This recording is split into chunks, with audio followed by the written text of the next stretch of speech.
کوئی عورت اپنے مرد محارم سے گلے مل سکتی ہے کہ نہیں؟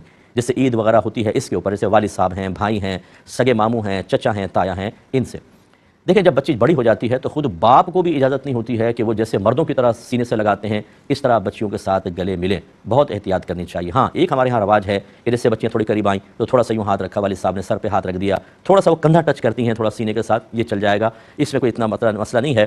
لیکن یہ کہ ڈائریکٹ جیسے مرد گلے ملتے ہیں ایسے اپنے بھائیوں یا ماموں وغیرہ سے ملنا، یہ باعث فتنہ ہو سکتا ہے۔ کوئی کسی کی میں نیت پہ شک نہیں کر رہا ہوں، نہ بچی کو کسی کی اپنے محارم کی نیت پہ شک کرنا چاہیے، لیکن بہرحال شریعت کو یہ مطلوب نہیں ہے۔ اور اگر خدا نخواستہ کسی محرم کے بارے میں شبہ ہے کہ وہ بدنیت ہے، پھر تو فرض ہے دور رہنا، پھر تو دور سے ہی کریں، ہاتھ تک نہ ملائیں اور قریب نہ آئیں۔ اللہ تعالیٰ سمجھ کی توفیق عطا فرمائے۔ اب انشاءاللہ وقت چونکہ پورا ہو گیا، آپ سے اجازت چاہیں گے، اپنے میزبان کو، QTV کی پوری ٹیم کو اجازت مرحمت فرمائیں۔ آپ ہمارے لیے دعا کیجئے، ہم آپ کے لیے دعا گو ہیں کہ اللہ تعالیٰ آپ کو شریعت پر مکمل عمل کرنے، علوم دینیہ سیکھنے اور اپنی آنے والی نسلوں کو دین کے اور شریعت کے راستے پہ چلانے کی توفیق عطا فرمائے۔